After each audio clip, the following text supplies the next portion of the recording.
Son mari l'avait quittée après qu'elle soit devenue handicapée, la traitant de boulet, ignorant qu'elle était toujours milliardaire. Il l'avait ensuite invitée à son mariage avec sa meilleure amie, dans le but de l'humilier, mais son arrivée les avait tous stupéfiés. « Tu n'es plus qu'un boulet maintenant », lança Vincent d'une voix glaciale dans la chambre d'hôpital.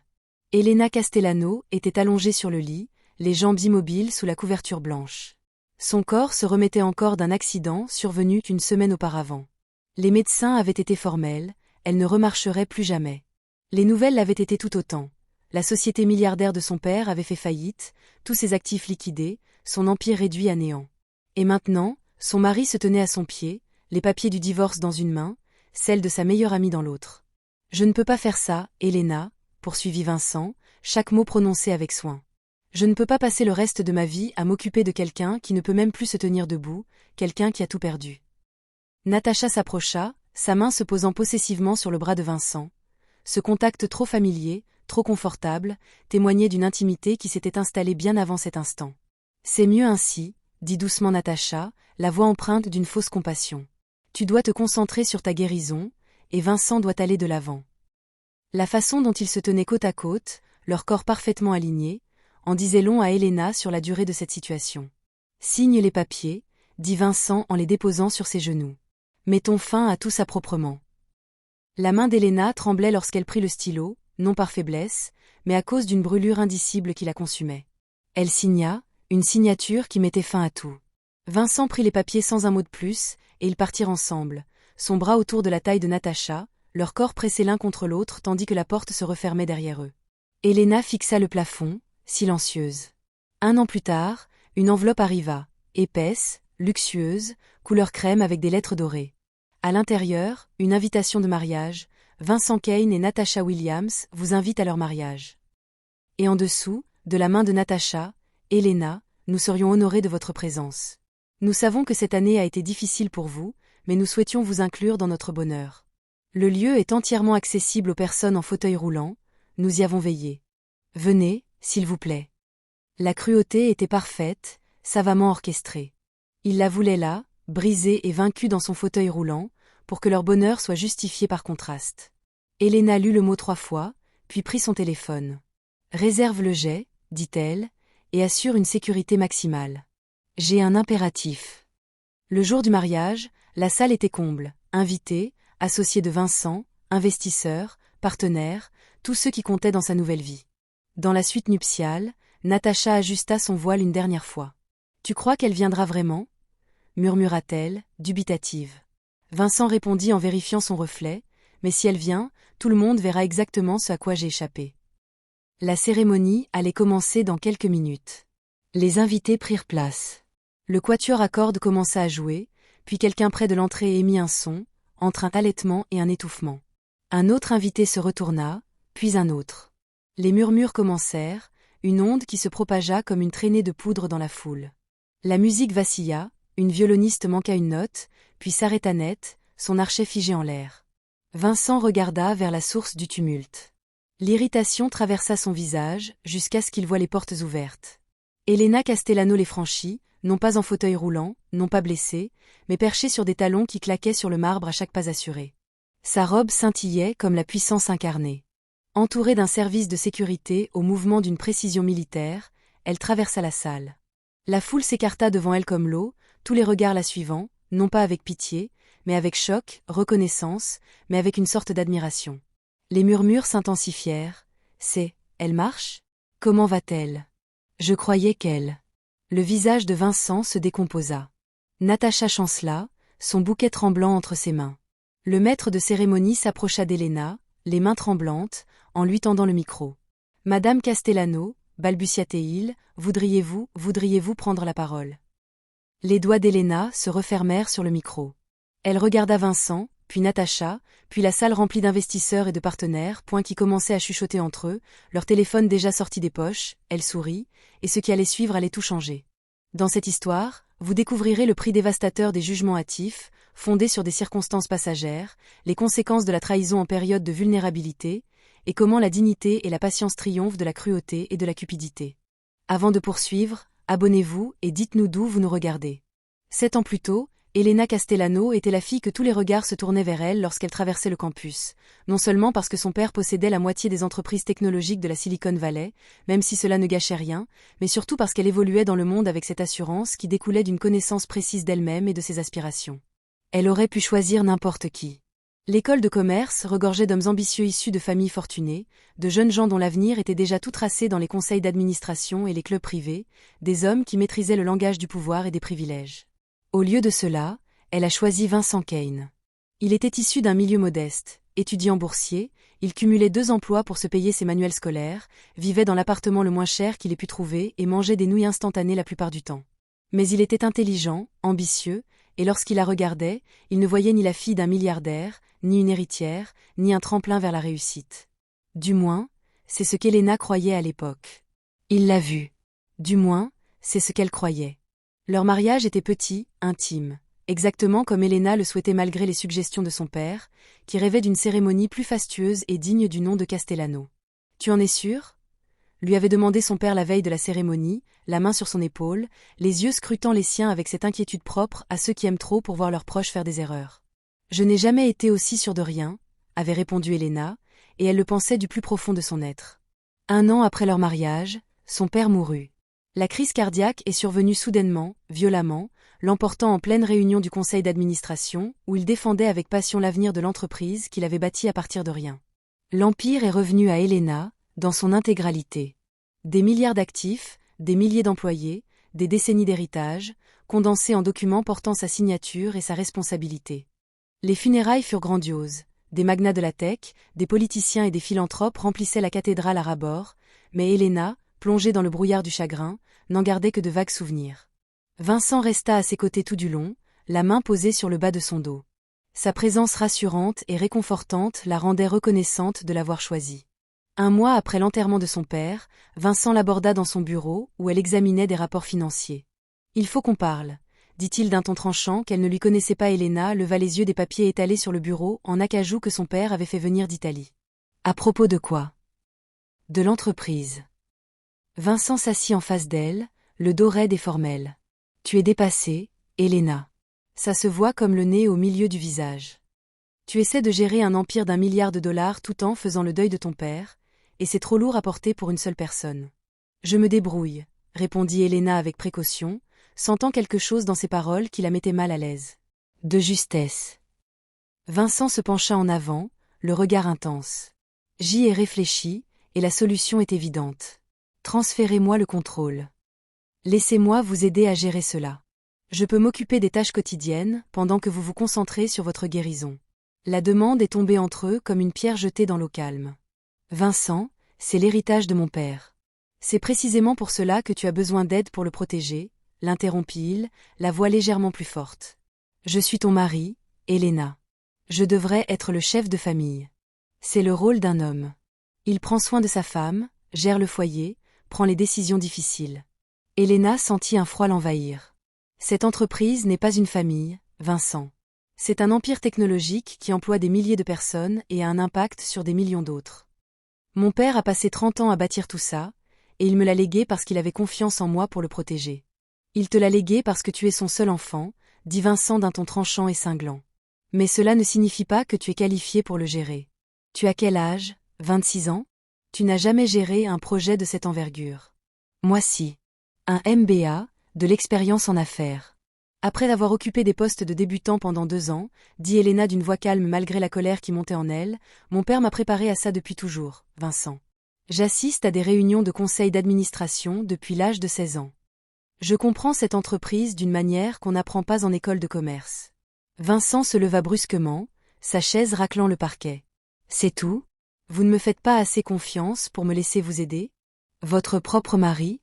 Ce n'est pas une question de confiance, dit Elena, même si elle commençait à se demander si ce n'était pas le cas. C'est une question de responsabilité. Mon père a bâti cet empire à partir de rien, et je le protégerai au péril de ma vie. C'est non négociable. Le regard que Vincent lui lança alors était quelque chose qu'elle n'avait jamais vu auparavant. Ni de l'amour, ni de la compréhension. Quelque chose de plus sombre. Quelque chose qui ressemblait presque à de la haine. On verra bien, dit-il doucement.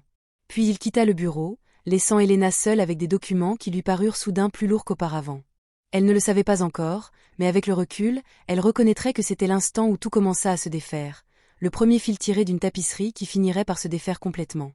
Dehors, par la fenêtre du bureau, les nuages d'orage s'amoncelaient. Helena retourna à ses papiers, ignorant qu'une autre tempête se préparait déjà chez elle. 6 mois passèrent, et la distance entre Helena et Vincent s'accrut de semaine en semaine.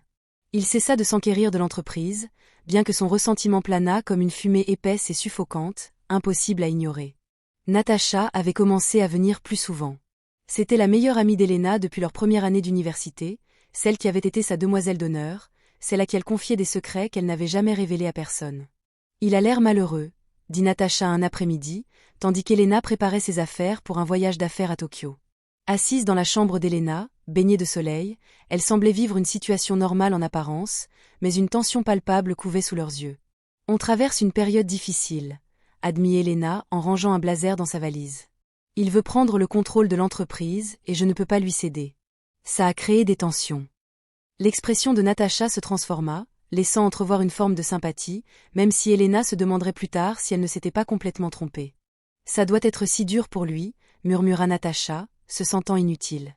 Le mariage n'est pas une affaire de contrôle absolu, répliqua Helena, bien que le doute s'insinua dans ses pensées lors de ces nuits blanches. C'est censé être un partenariat. Bien sûr, Natacha a tout de suite accepté. Je veux dire, pour un homme comme Vincent, ça doit être difficile d'être marié à une femme aussi puissante et accomplie. Ce n'est pas de ta faute, ajouta-t-elle précipitamment, mais je comprends que cela puisse le complexer. Le mot inférieur planait entre eux, comme si la réussite d'Helena rabaissait Vincent au lieu de le flatter. Je dois finir mes valises, dit Helena, souhaitant soudain mettre fin à la conversation. Après le départ de Natacha, Helena contempla son reflet dans le miroir, se demandant à quel moment son mariage était devenu une affaire nécessitant une gestion constante et minutieuse, plutôt qu'une source de joie et de complicité. Le voyage à Tokyo dura 3 jours. 3 jours de négociations cruciales avec des entreprises technologiques japonaises, de présentations, de contrats et de décisions qui allaient impacter des milliers d'employés. Helena rentra épuisée, mais grisée par l'accord qu'elle avait conclu. Un partenariat qui allait permettre à Castellano Industries de s'implanter sur le marché asiatique, comme son père l'avait toujours rêvé. Elle voulait en parler à Vincent, partager cette victoire avec l'homme qu'elle avait épousé. Au lieu de cela, elle trouva la maison vide. Un mot sur le comptoir de la cuisine indiquait qu'il était sorti avec des amis, qu'il rentrerait tard et qu'il ne fallait pas l'attendre. Helena alla se coucher seule, le triomphe de sa réussite professionnelle lui laissant un sentiment de vide, sans personne avec qui le partager. Ce qu'elle ignorait, ce qu'elle ne pouvait pas savoir, c'est que pendant son séjour à Tokyo, Natacha était venue rendre visite à Vincent et l'avait trouvé assis seul dans le salon, un verre de whisky à la main, le regard sombre et pensif. « Tu as l'air malheureux », avait dit Natacha en s'asseyant à côté de lui sur le canapé. Si près que leurs genoux se touchaient. « Elle ne me fait pas confiance », avait répondu Vincent, l'alcool lui déliant la langue. Son propre mari, et elle refuse même que je l'aide à gérer l'entreprise. Qu'est-ce que cela dit de notre mariage ? La main de Natacha avait trouvé son bras, son toucher doux et compréhensif, contrairement à celui d'Helena ces derniers temps. Cela signifie qu'elle ne se rend pas compte de ce qu'elle a, avait murmuré Natacha avant de se pencher vers lui. Le baiser avait été bref, hésitant, une exploration de limites qu'il n'aurait jamais fallu franchir. Vincent s'était reculé, le choc et la culpabilité se lisant sur son visage. « On ne peut pas. »« Pourquoi pas ?» avait demandé Natacha, d'une voix à peine audible. « Elle ne t'apprécie pas, Vincent. Elle te tient à distance, elle te rabaisse. Je te vois. Je vois à quel point tu es incroyable. C'est ta meilleure amie, avait dit Vincent, même si sa conviction commençait déjà à faiblir. Et elle est mariée à l'homme dont je suis amoureuse depuis la fac, avait répondu Natacha. L'aveu planait comme une confession et une accusation à la fois. Le second baiser avait duré plus longtemps. Le 3e jour, Vincent cessa toute protestation. Au cours des semaines suivantes, leur liaison s'intensifia, alimentée par le ressentiment de Vincent, les sentiments longtemps refoulés de Natacha et la combinaison dangereuse de la proximité et de l'opportunité. Ils se rencontraient lorsqu'Helena voyageait pour affaires, ce qui était fréquent car elle s'efforçait de développer l'entreprise que son père lui avait confiée. Il se disait que ce n'était pas mal, car Helena était trop absorbée par son travail pour remarquer que son mariage s'effondrait. Il se persuadait qu'il méritait le bonheur, même si ce bonheur reposait sur le mensonge et la trahison. Et ils commencèrent à élaborer des plans. « Divorce », dit Natacha un soir, blottie dans les bras de Vincent, dans le lit qu'il partageait avec sa femme. « Tu as droit à la moitié de tout. Le régime matrimonial est clair là-dessus. Un empire d'un demi-milliard de dollars, songea Vincent. L'idée germait dans son esprit comme une graine en terre fertile. Imagine ce qu'on pourrait faire avec une telle somme, poursuivit Natacha, ses doigts traçant des motifs sur son torse. Nous pourrions tout recommencer ailleurs, bâtir notre propre entreprise, notre propre vie, loin de son ombre. Vincent resta silencieux un long moment, l'esprit traversé par des calculs. Elle se battrait, finit-il par dire. Elle compliquerait les choses, traînerait l'affaire en justice pendant des années. Ses avocats me ruineraient. Alors on attend, répondit Natacha. Nous attendons la bonne occasion, un élément qui nous donne un avantage. Aucun d'eux ne savait que cette occasion se présenterait plus tôt qu'il ne l'imaginait, et pourtant, il n'aurait jamais pu le prévoir. 3 semaines plus tard, Helena partit pour un voyage d'affaires à Seattle. Une réunion avec des investisseurs potentiels, la visite d'une installation qu'ils envisageaient d'acquérir, autant de décisions qui nécessitaient sa présence et son expertise. Le trajet de retour à l'aéroport aurait dû se dérouler sans encombre. Au lieu de cela, un chauffeur de camion s'est endormi au volant. La collision s'est produite à 110 km/h. La voiture d'Helena a fait 3 tonneaux avant de s'écraser contre un mur de béton. La tôle s'est froissée comme du papier, le verre s'est brisé en 1000 morceaux qui ont capté les rayons du soleil de l'après-midi. Quand les ambulanciers l'ont extraite des débris, elle était consciente, mais à peine. « Mes jambes » a-t-elle murmuré d'une voix faible et étranglée par la douleur. « Je ne sens plus mes jambes. » L'hôpital de Seattle l'a stabilisée et soignée pour des côtes cassées, des lacérations et un grave traumatisme au bas du dos, même si l'étendue exacte de ses blessures ne serait connue que plusieurs jours plus tard. Elle a ensuite été transférée chez elle dans un hôpital privé, où des spécialistes pourraient évaluer les lésions et déterminer son pronostic. Vincent a reçu l'appel alors que Natacha était encore chez lui. Il se tenait dans le salon, le téléphone collé à l'oreille. Il écoutait un responsable de l'hôpital lui expliquer que sa femme avait été victime d'un grave accident, qu'elle était transférée pour y être soignée et qu'il devait venir à l'hôpital au plus vite. Quand il raccrocha, Natacha l'observait depuis l'embrasure de la porte. « C'est grave ?» demanda-t-elle, d'un ton plus calculateur qu'inquiet. « Grave », répondit Vincent. « Lésion médulaire. On ignore encore si elle pourra remarcher. » Un lien s'est tissé entre eux à cet instant, une compréhension tacite de ce que cela pourrait signifier pour leur projet.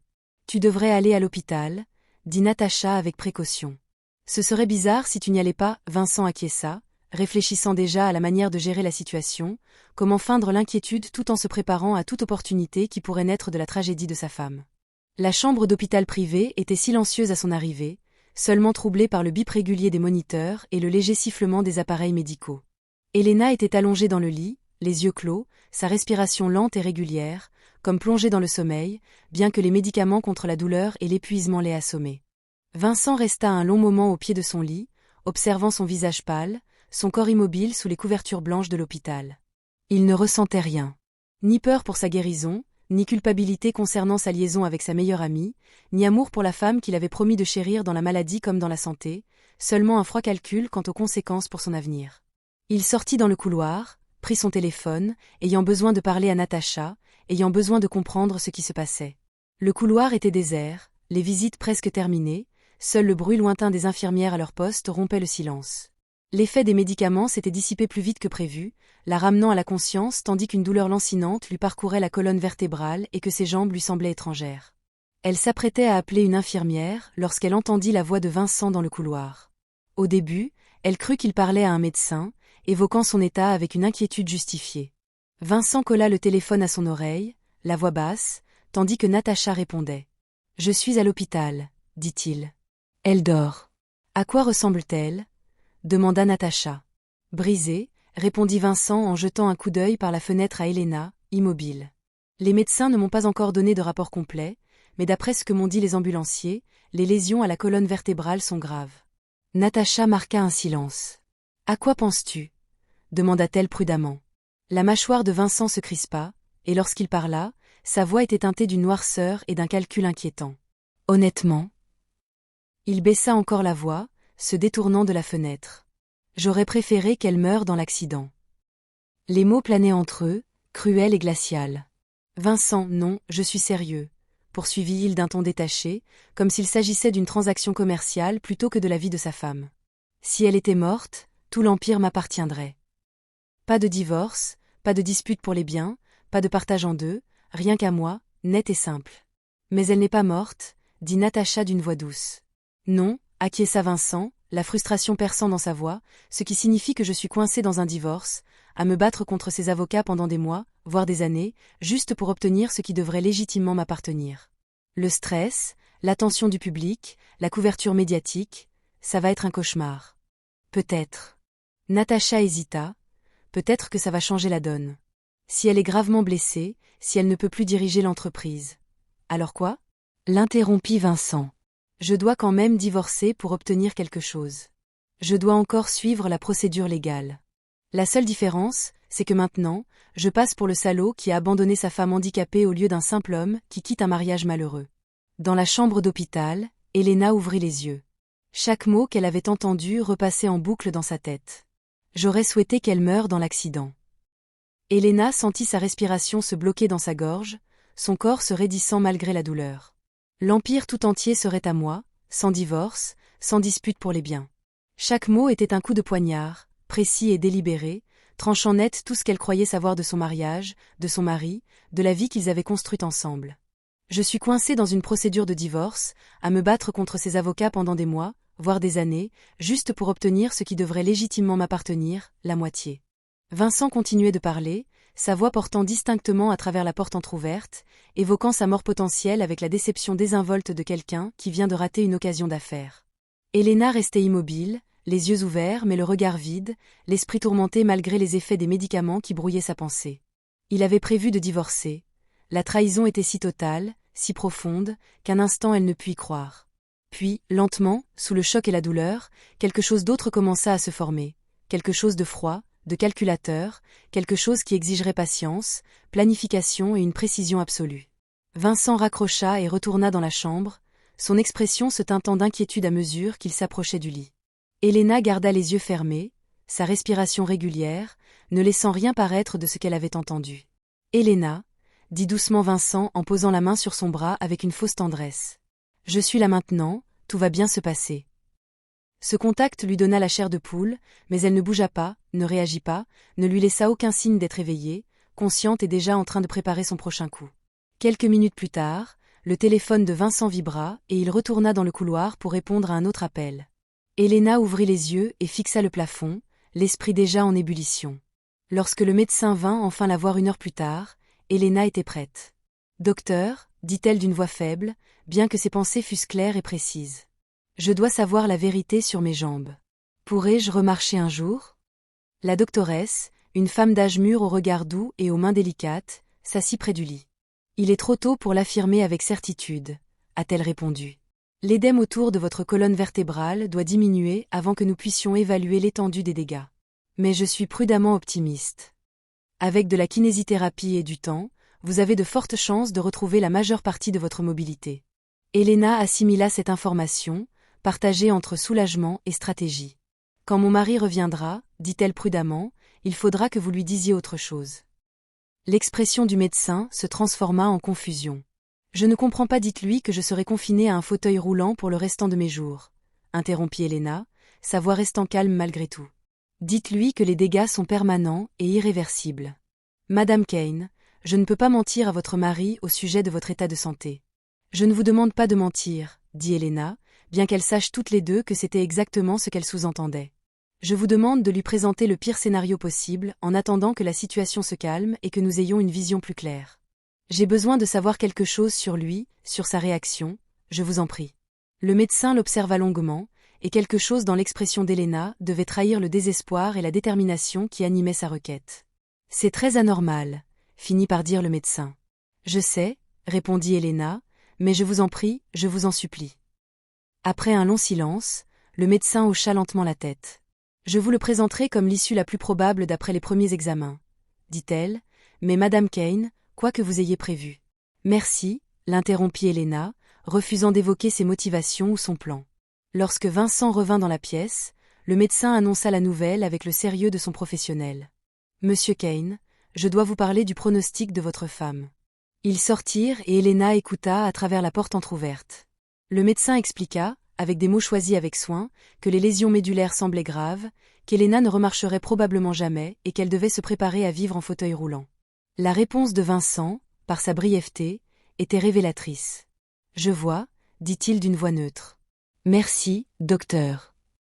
Aucune question sur les options de traitement, aucune demande d'information sur la thérapie ou les procédures expérimentales, aucune volonté désespérée d'explorer toutes les pistes possibles pour la guérison de sa femme, juste une acceptation froide des informations qui servaient parfaitement ses intérêts. Elena ferma les yeux et commença à élaborer un plan. Le lendemain matin, depuis son lit d'hôpital, elle passa un appel de groupe avec 5 personnes occupant des postes clés dans l'entreprise. James Harrison, l'avocat de l'entreprise, David Strong, son gestionnaire de compte, Patricia Morrison, l'analyste financière, Robert Klein, le directeur général, et Michelle Torres, son assistante personnelle. Sa voix était assurée, malgré les effets des médicaments contre la douleur qui lui donnaient l'impression de perdre ses moyens, comme si elle flottait dans l'eau. Madame Kane, l'inquiétude transparaissait dans sa voix. Nous avons entendu parler de l'accident. Comment allez-vous? J'ai besoin que vous fassiez croire que Castellano Industries a fait faillite. Elena l'interrompit, ses mots précis et déterminés. Tous les médias doivent annoncer la faillite de l'entreprise. Liquidation totale, dettes, actifs colossaux, tout l'empire qui s'effondre. Un long silence suivit. Maman, demanda Harrison prudemment, comprends-tu ce que tu demandes? Le cours de l'action à lui seul. Rien de tout cela ne sera réel, précisa Elena. J'ai besoin que vous travailliez en équipe pour simuler la faillite, tout en protégeant chaque actif réel, les documents que Vincent ne peut pas toucher, les fiducies, les comptes offshore, les sociétés écrans, tout ce qu'il faut. Mais aux yeux du monde extérieur, des médias, de quiconque enquête sur Castellano Industries, il faut que l'entreprise paraisse complètement détruite. Un autre silence, plus long cette fois. Puis-je vous demander pourquoi? J'ai besoin de savoir qui est vraiment mon mari, dit Elena d'une voix douce, et j'ai déjà ma réponse. Il me faut maintenant protéger ce que mon père a bâti, avant que Vincent ne tente de me le prendre. Un silence s'installa. Quand faut-il que ce soit fait? Immédiatement, répondit Elena. Et puis, il y a une dernière chose, notre compte joint contient 3 millions. Je veux que tu le surveilles, sans le bloquer ni le protéger, juste en l'observant. Je dois voir ce qu'il fait. Tu le mets à l'épreuve, dit Patricia, comprenant enfin dans sa voix. Je sais déjà qu'il échouera, répondit Elena. J'ai juste besoin de preuves pour la suite. 5 jours après l'accident, Vincent n'était toujours pas venu. Elena, alitée à l'hôpital, seule à l'exception des infirmières qui venaient la voir régulièrement, suivait en direct sur toutes les chaînes d'information financière le déroulement spectaculaire de la faillite de son entreprise. La couverture médiatique était parfaite, accablante et exhaustive. Les analystes y expliquaient comment Castellano Industries s'était surendetté, comment les dettes s'étaient accumulées en secret et comment la mort subite de son fondateur avait révélé des faiblesses fondamentales ayant conduit à l'effondrement total. Rien de tout cela n'était vrai, bien que les documents financiers produits par l'équipe fussent irréprochables, infaillibles, suffisamment convaincants pour tromper même les investisseurs les plus avertis. Le 7e jour, Patricia annonça la nouvelle. Il a vidé le compte joint ce matin, a dit Harrison, les 3 millions, par virement sur un compte à son seul nom. Elena ferma les yeux, la confirmation la frappant comme un coup de poing, même si elle s'y attendait. Merci, murmura-t-elle. Elena, dit Patricia d'une voix douce. Je suis désolée. Ne le sois pas, répondit Elena. Tu m'aides à y voir clair pour la première fois depuis 2 ans. Cet après-midi-là, Vincent est finalement arrivé à l'hôpital, mais il n'était pas seul. Natacha marchait à ses côtés, sa main posée avec possessivité sur son bras. Tous deux arboraient des expressions soigneusement neutres, bien que leur langage corporel trahisse une profonde intimité et une forme de possession. Ils entrèrent ensemble dans la chambre d'Elena et la vue de son mari et de sa meilleure amie, unie contre elle, confirma tout ce qu'elle avait entendu au téléphone avec Vincent. Tout ce qu'elle avait soupçonné, tout ce qu'elle avait maintenant la certitude. Elena, dit Vincent d'une voix neutre et professionnelle. Il faut qu'on parle.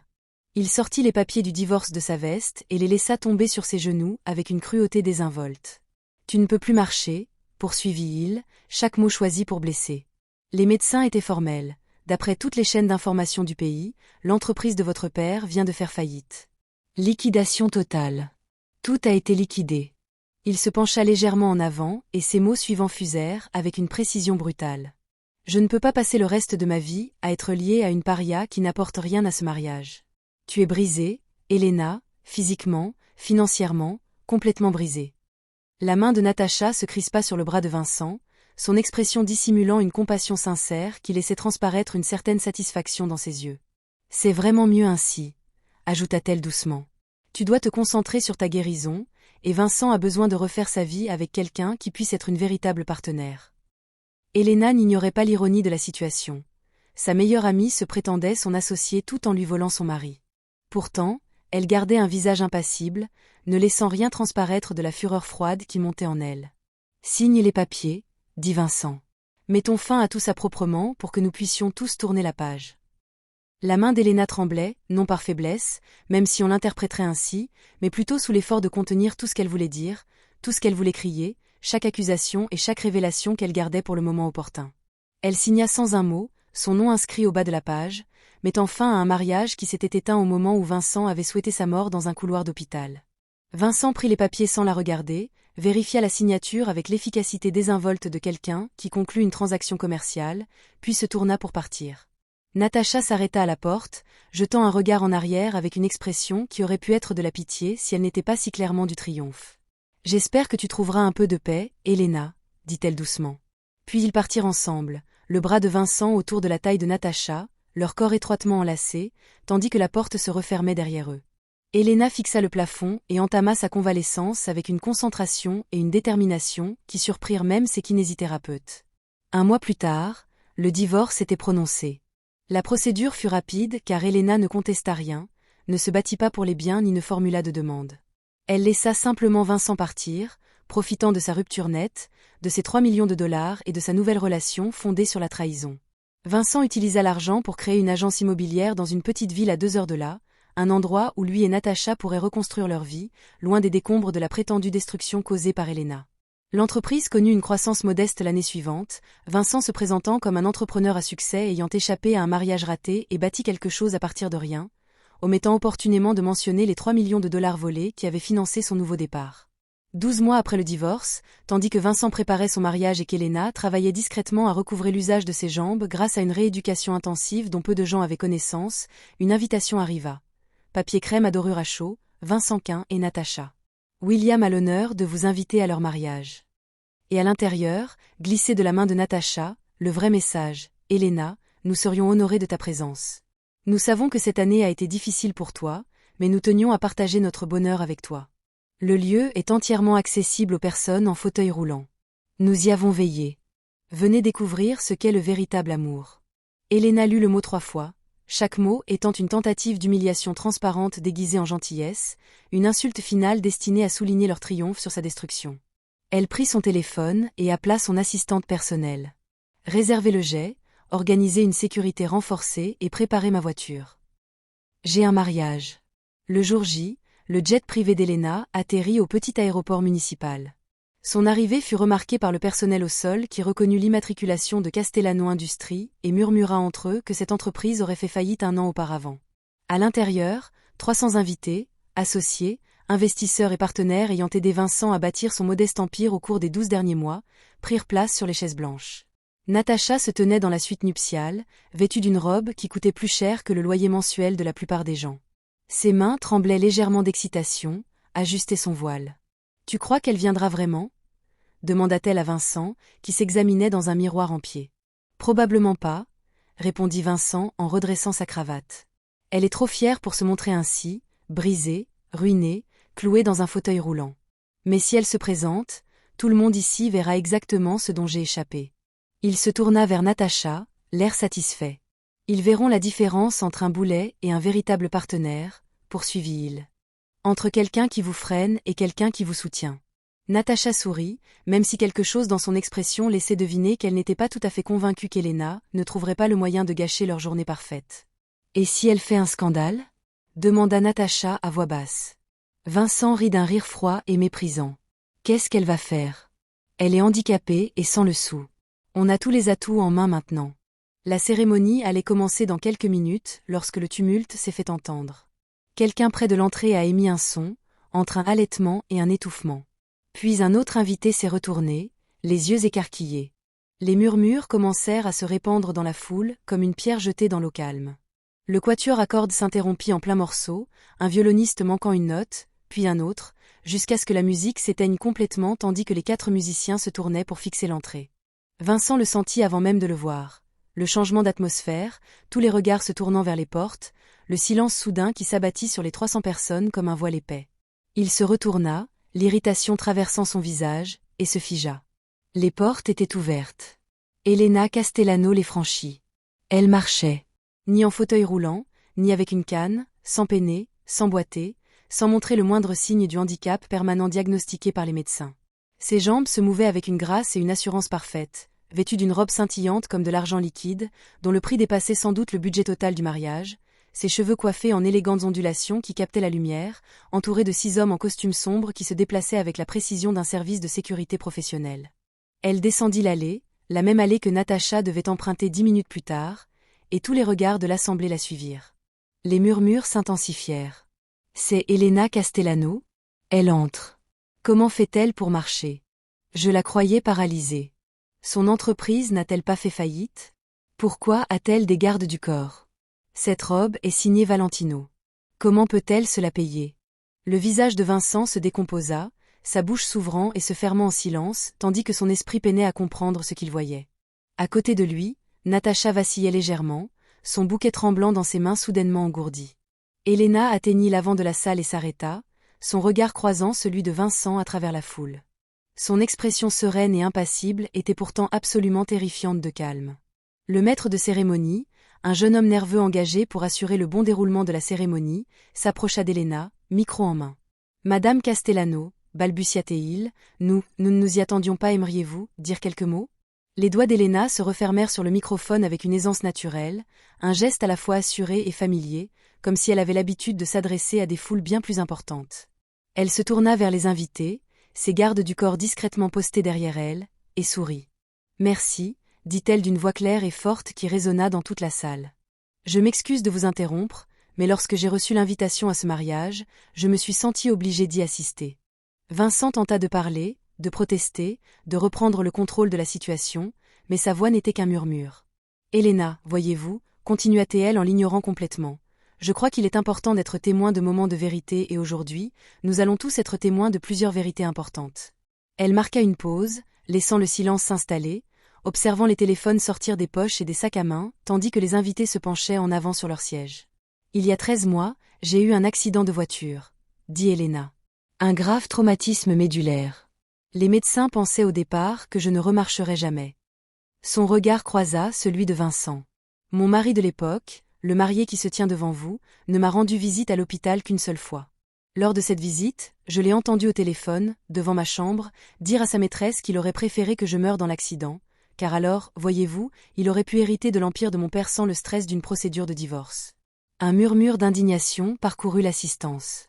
Natacha pâlit. « Cette petite amie, reprit Elena calmement, était ma meilleure amie depuis la fac, la femme qui porte une robe blanche et se tient à côté de lui. » Elle se tourna vers la foule pour s'adresser plus largement à elle.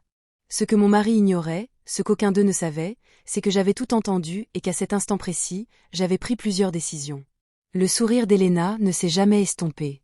J'ai d'abord demandé à mes médecins de lui dire que mon état était permanent et irréversible. Je voulais savoir quel genre d'homme j'avais épousé. Resterait-il? Me soutiendrait-il pendant ma convalescence? Ou prendrait-il la fuite? Elle marqua une pause. Il a pris la fuite. Il a divorcé alors que j'étais alitée à l'hôpital, me traitant d'infirme inutile devant le personnel médical, vidant notre compte joint jusqu'au dernier centime et me laissant sans ressources. Vincent a enfin trouvé la force de s'exprimer. Ce n'est pas que l'entreprise ait fait faillite. Vous n'aviez rien. Ah oui, interrompit Elena d'un ton suave. La faillite. C'était ma deuxième décision. Voyez-vous, j'ai demandé à mes avocats de simuler un effondrement financier total. Tous les médias en ont parlé. Tous les analystes financiers y croyaient. Et surtout, vous y croyez. Elle désigna ses gardes du corps. Mais Castellano Industries n'a jamais vraiment fait faillite. Tous les actifs ont été protégés. Tous les employés ont conservé leur emploi. Tous les contrats ont été honorés. La faillite n'était qu'une mise en scène, jouée spécialement pour 2 personnes qui projetaient de s'emparer de la moitié de l'héritage de mon père. Le silence était total. Tous les regards étaient tournés vers Elena. Les 3 millions de dollars que Vincent a pris sur notre compte joint, poursuivit Elena, c'était une épreuve. J'avais laissé de l'argent à sa portée exprès pour voir s'il volerait quelqu'un qu'il croyait infirme et sans le sou. Il a tout pris quelques heures après l'annonce de la faillite. Elle se retourna vers Vincent, dont le visage, autrefois blanc, était devenu grisâtre et maladif. Cet argent a financé l'entreprise que tu as bâtie l'année dernière, n'est-ce pas, Vincent? L'entreprise que tu as bâtie à partir de rien, comme tu l'as toujours dit? Celle qui négocie actuellement des contrats avec plusieurs personnes présentes dans cette salle? Vincent ouvrit la bouche, mais aucun son n'en sortit. Elena reprit la parole. Je ne suis pas venue aujourd'hui pour me venger, même si je ne vais pas prétendre que cela ne me procure pas une certaine satisfaction. Je suis venue délivrer un message sur le caractère, sur la loyauté, sur ce qui arrive lorsqu'on abandonne les gens dans leurs moments les plus sombres et qu'on bâtit son succès sur la cruauté et le vol. Elle marqua une pause, laissant ses paroles faire leur chemin. Ne faites jamais confiance à un homme qui abandonne sa femme sur son lit d'hôpital. Ne faites jamais confiance à une femme qui lui vole le mari de sa meilleure amie pendant que celle-ci se bat pour sa guérison. Et surtout, ne vous engagez jamais dans des affaires avec des personnes dont la trahison est le fondement même. Car s'ils sont capables de le faire à quelqu'un qu'ils ont juré d'aimer, ils le feront certainement à vous. Les téléphones étaient sortis dans toute la foule. Certains filmaient, d'autres étaient déjà en train d'écrire. Furieuse, Elena voyait les investisseurs et partenaires de Vincent échanger des regards, elle devinait les calculs qui se tramaient dans leurs yeux, elle voyait l'instant précis où plusieurs d'entre eux décidaient de limiter leurs pertes. Un homme au 3e rang se leva. « Vincent, dit-il d'une voix forte, il faut qu'on parle de notre contrat. » Immédiatement. Une autre rose. « Le prêt dont nous avons parlé? Je vais devoir le reconsidérer. » Puis un autre. Et encore un autre. La salle bruissait de chuchotements, de coups de téléphone précipités, du bruit des relations d'affaires qui se délitaient sous nos yeux.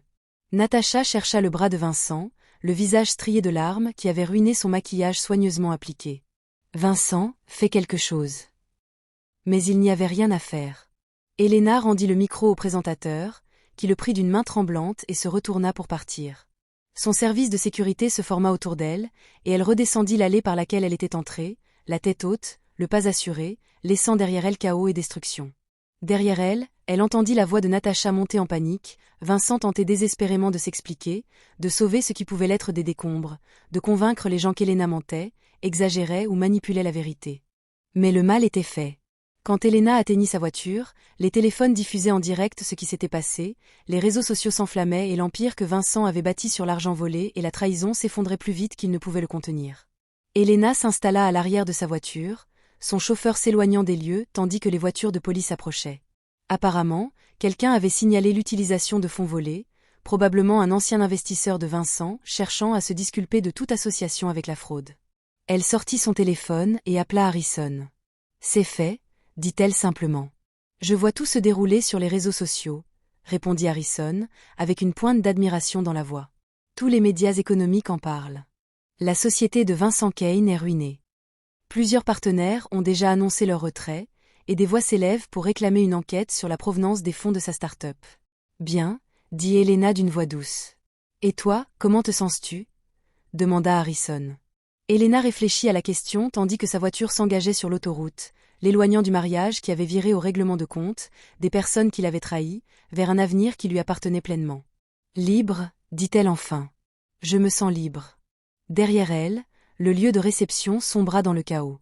Les invités, désemparés, s'éclipsaient, les prestataires réclamaient des paiements que Vincent ne pouvait plus garantir, et les investisseurs passaient des coups de fil en urgence pour se désolidariser d'un homme dont la véritable nature avait été exposée au grand jour. Dans la suite nuptiale, Natacha, seule, sa robe de mariée impeccable, restait là, tandis qu'à l'extérieur, Vincent, au téléphone, se disputait désespérément avec ses avocats, tentant de sauver ce qui pouvait l'être de l'empire qui venait de s'effondrer. Le fardeau dont ils s'étaient débarrassés était revenu dans leur vie, et ce faisant, avait anéanti tout ce qu'ils avaient bâti sur sa souffrance. Chers spectateurs, dans l'ombre de la trahison naît la force. Dans la vallée de l'abandon, la sagesse s'élève. Cette histoire dévoile une vérité aussi vieille que le monde. La cruauté semée dans l'obscurité engendrera sa propre destruction à la lumière. Vous verrez comment la patience se transforme en force, comment le silence se mue en tonnerre, et comment les sous-estimés se relèvent pour reconquérir leur trône. Quand le monde vous dit brisé, souvenez-vous, c'est sous la pression que se forgent les diamants. Partagez en commentaire les leçons que vous avez tirées du parcours d'Elena et ce que vous auriez fait différemment à sa place. N'oubliez pas de vous abonner pour découvrir d'autres histoires captivantes, divertissantes et transformatrices qui nous enseignent de précieuses leçons sur la résilience, la justice et la nature humaine.